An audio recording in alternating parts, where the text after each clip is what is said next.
నమస్కారం. ప్రస్తుతం మనతో పాటు ప్రముఖ ఆధ్యాత్మికవేత్త, ప్రముఖ జ్యోతిష్య వాస్తు పండితులు ముల్లపూడి సత్యనారాయణ మూర్తి గారు ఉన్నారు. వారితో మాట్లాడిద్దాం. నమస్కారం గురుగారు. నమస్కారం సజన.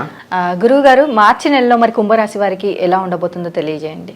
మార్చి నెలలో 2024 సంవత్సరంలో కుంభరాశి వారికి బాగుందని చెప్పాలి. ఎందుకంటే ఏలినాటి శని ప్రభావంలో ఉంది ఇప్పుడు కుంభరాశి. అత్యధికంగా ఏలినాటి శని యొక్క ప్రభావం ఈ కుంభరాశి వారిపైనే పడుతుంది. కాబట్టి మెంటల్గా స్ట్రెస్ అనేటటువంటిది ఉంటుంది. ఎన్ని మంచి పనులు చేసినప్పటికీ కూడా జనంలో అంత ప్రజాబాహుళ్యంలోకి పేరు వెళ్ళదు. ఆ తర్వాత అన్ని దాన ధర్మాలన్నీ చేస్తారు. మంచిగా బంధుమిత్రులందరికీ విందు వినోద కార్యక్రమాల్లో సహాయం చేస్తారు.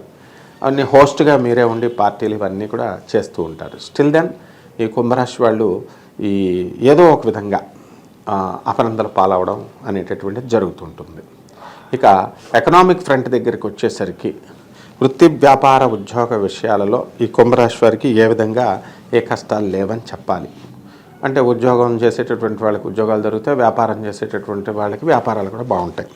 మనకి బుధుడు 7 మార్చి 2024 సంవత్సరం తర్వాత ధనస్థానంలోకి వస్తున్నాడు రాహుతోనూ. అలాగే మార్చి 14 తర్వాత రవి ధనస్థానంలోకి వస్తున్నాడు. కాబట్టి ఒక విధంగా ఈ యొక్క మాటలతో వ్యాపారం అనేటటువంటిది సాగుతుంది.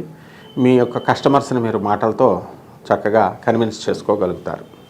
కఠినమైనటువంటి పరుషమైనటువంటి వాక్కులు మాట్లాడేటటువంటి మీరు మరి ఈ బుధుడు ప్రవేశం తర్వాత చక్కగా శ్రావ్యంగా మంచిగా మాట్లాడడం అనేటటువంటి చేస్తారు. తద్వారా ఈ యొక్క ప్రజల్లో ఉన్నటువంటి నరఘోష, వాళ్ళ మీద మీకు ఉన్నటువంటి వ్యతిరేకత అనేటటువంటిది కొంచెం తగ్గిపోవడానికి అవకాశాలు ఉంటాయి. అలాగే వృత్తి వ్యాపారంలో ఉద్యోగ విషయాల్లోకి వచ్చేసరికి ఆఫీసర్ల యొక్క హెరాస్మెంటు, పని ఒత్తిడి ఇవి కామన్ అనమాట ఏలినాటి శని సమయంలో.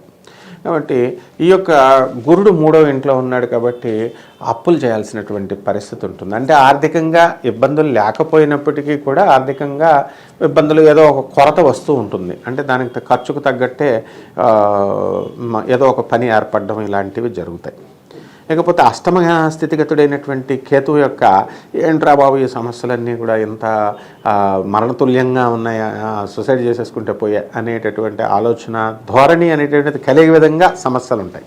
కానీ ఇక్కడ ఇవన్నీ కూడా మళ్ళీ మీరు చాలా ధైర్యశాలులు కాబట్టి కుంభరాశి వాళ్ళు చాలా ధీటుగా ఈ సమస్యల్ని పీకి పడేస్తారు. చాలామంది కుంభరాశి వాళ్ళు ధైర్య సాహసాలు ఉన్నటువంటి వాళ్ళు ఉన్నారు, పెద్ద పెద్ద ఆఫీసర్లు. వాళ్ళు ఎంతో డిప్రెషన్కి వెళ్ళినటువంటి సందర్భాలు కూడా ఉన్నాయి ఆ అష్టమకేతు వచ్చినప్పుడు. ఎక్స్ట్రీమ్ స్టెప్స్ తీసుకోవాలి నిర్ణయాలు అనుకునేటటువంటి వాళ్ళు కూడా అప్పుడు ఏ గురుబలం వల్ల ఏ రాహుబలం వల్ల వాళ్ళు అవన్నీ తప్పించుకోవడం జరుగుతుందన్నమాట. ఇప్పుడు మనకి వీళ్ళకి గురుబలం బాగుంది, అదే రాహుబలం కూడా చాలా బాగుందన్నమాట. గురుబలం బాగుందంటే తృతీయంలో ఉన్నంత మాత్రాన్ని గురుబలం లేకపోవడం అనేది కాదు. 26 మార్చి తర్వాత బుధుడు చేరడం ద్వారా కాస్త గురుబలం అనేటటువంటిది కొంచెం పెరుగుతూ ఉంటుంది. ఈ వ్యాపార ఉద్యోగ విషయాల్లో గురువు బుద్ధులకి అంత అనుకూలత లేకపోయినప్పటికీ కూడా -�టూ- ఫార్ములా ప్రకారం మనకి కాస్త ముందుకు వెళ్తూ ఉంటారు. మరి ఎలాంటి వ్యాపారాలు ప్రారంభించవచ్చు? వ్యాపారాల దగ్గరికి వచ్చేసరికి ఎలక్ట్రానిక్స్, సాఫ్ట్వేర్ వ్యాపారాలు ఇవి పనికొస్తాయి. ఇంటీరియర్ డెకరేటర్స్ వీళ్ళంతా కూడా కొంచెం డల్గా ఉంటుంది. అండ్ కిరాణా బిజినెస్లు, ఆ తర్వాత బజాజ్ ఎలక్ట్రానిక్స్ ఇలాగ షోరూమ్స్ అన్నీ కూడా బాగుంటాయి. అండ్ ఇనుము, ఆయిల్ సంబంధించినటువంటి వ్యాపారాలు చేయకూడదు. అండ్ విదేశీ కాంట్రాక్ట్స్, విదేశీ సంబంధమైనటువంటి ఇంపోర్ట్స్ ఎక్స్పోర్ట్స్ బిజినెస్లు కొంచెం లాభదాయకంగా ఉండవన్నమాట. మరి అలాగే వీరికి ఆరోగ్యపరంగా ఎలా ఉండబోతుంది అంటారు? ఆరోగ్యపరంగా వీళ్ళు చాలా బాగుంటారు. మన ఆరోగ్యం ఏమైనా దెబ్బతింటుందేమో అనేటటువంటి కంగారులో ఉంటారు వీళ్ళు. అదేం కాదు, శుక్రుడు 7 మార్చి తర్వాత 12ంట్లోకి రావడం వల్ల చక్కగా మీరు పౌష్టికమైనటువంటి ఆహారం మీకు తెలియకుండానే మీరు తీసుకోవడం, తద్వారా మనశ్శాంతి లేకపోయినప్పటికీ కూడా ఏలినాటి శని ప్రభావం, ఈ శుక్ర ప్రభావం వలన మీరు ఎంజాయ్మెంట్స్లో ఉండి ఆ స్ట్రెస్ని మీరు తగ్గించుకొని మీరు చక్కగా ఆరోగ్యాన్ని కాపాడుకోగలుగుతారు. ఏ విధమైన ప్రాబ్లమ్స్ రా, ఒక మెంటల్ డిప్రెషన్ అనేటటువంటిది మాత్రం ఉంటుంది. మరి కుటుంబ పరంగా వీరికి ఎలాంటి సపోర్ట్ లభించే అవకాశం ఉంది అనేసి అంటారు? కుటుంబ పరంగా వీళ్ళకి సపోర్ట్, ఫ్యామిలీ మెంబర్ సపోర్ట్ ఉంటుంది. కొడుకులు, కోడళ్ళు, కూతుర్లు, అల్లుళ్ళు, భార్య వీళ్ళందరూ కూడా వీళ్ళని అర్థం చేసుకుంటారు. అయితే కుంభరాశి స్త్రీలు మాత్రం వాళ్ళు పాపం ఉద్యోగం ఒక చోట, ఈ యొక్క ఇల్లు ఒక చోట అనే విధంగా కొంచెం స్ట్రెస్ అనేటటువంటిది ఉంటుంది. వీళ్ళకి ట్రాన్స్ఫర్స్ కావాలనుకునేటటువంటి వాళ్ళకి కోరుకున్న చోట్లకి ట్రాన్స్ఫర్స్ రావు. అలాగే ప్రమోషన్స్ వస్తాయి. ఎల్నెట్ శని ప్రభావం జరుగుతుంది కాబట్టి ప్రమోషన్స్ రావు అనేటటువంటిది ఉండకూడదు. ఆ ప్రమోషన్ కూడా ఎందుకు వచ్చిందిరా నాయన, పని ఒత్తిడి, లేకపోతే నాకు అనుకూలమైనటువంటి డిపార్ట్మెంట్ కాదు, లూప్ లైన్లో ఇచ్చారు. కొంతమందికి ఇప్పుడు లూప్ లైన్లో IAS officers, top level IAS officers, ఏకఛత్రాధిపత్యం సాధించినటువంటి ఆఫీసర్లు చాలామంది ఉంటారు ఒక్కొక్క పార్టీ ఉన్నప్పుడు. ప్రతి పార్టీలోనూ ప్రతి ఐఏఎస్ ఆఫీసర్కి ఇది అనుభవం.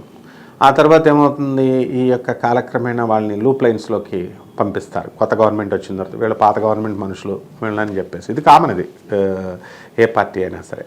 అలా ఈ కుంభరాశి ఆఫీసర్స్ అందరూ కూడా లూప్ లైన్లోకి వెళ్ళిపోవడం, వాళ్ళ జీతాలు వాళ్ళకి వచ్చేస్తాయి.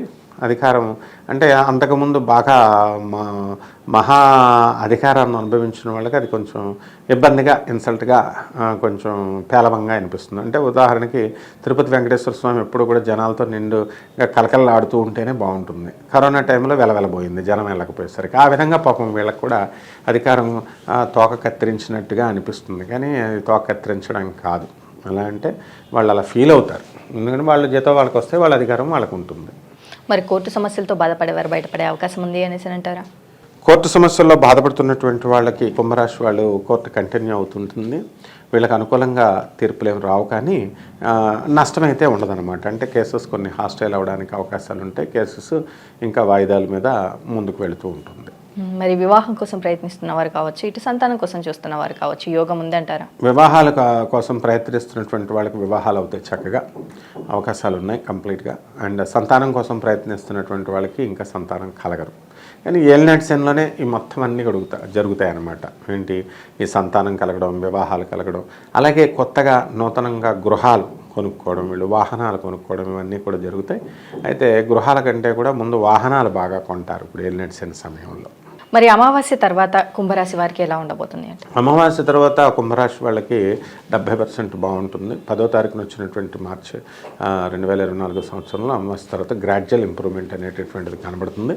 మానసిక అశాంతి అనేటటువంటిది తొలగిపోయి ముందుకు వెళ్తూ ఉంటారు ధైర్య సాహసాలతో. మరి ఈ రాశి వారు చేసుకోవాల్సిన పరిహారాలు ఏంటంటే? ఏలినాటి శని ప్రభావంలో ఏలినాటి శని దోషం తప్ప ఇంకేముండదు. కాబట్టి శని దోషం పోవడానికి శని జపము, శని స్తోత్రాలు చదువుకోవాలా. శనివారం నాడు కిలోంపావు నల్ల నువ్వుల్ని, నల్లని వస్త్రాన్ని శనివారం ఉదయం 8 గంటలకి పేద బ్రాహ్మణులకి దానం చేయాలా. అలాగే ఈ యొక్క నువ్వుల నూనెతో నవగ్రహ దేవాలయాన్ని చుట్టూ తిరుగుతూ ఆ నువ్వుల నూనెతో స్వామివారికి శని మహారాజుకి అభిషేకం చేసుకుంటే సరిపోతుంది. అలాగే శనివారం నాడు ఆంజనేయ స్వామికి, శ్రీ వెంకటేశ్వర స్వామి వారికి పూజలు చేసుకుంటే సరిపోతుంది.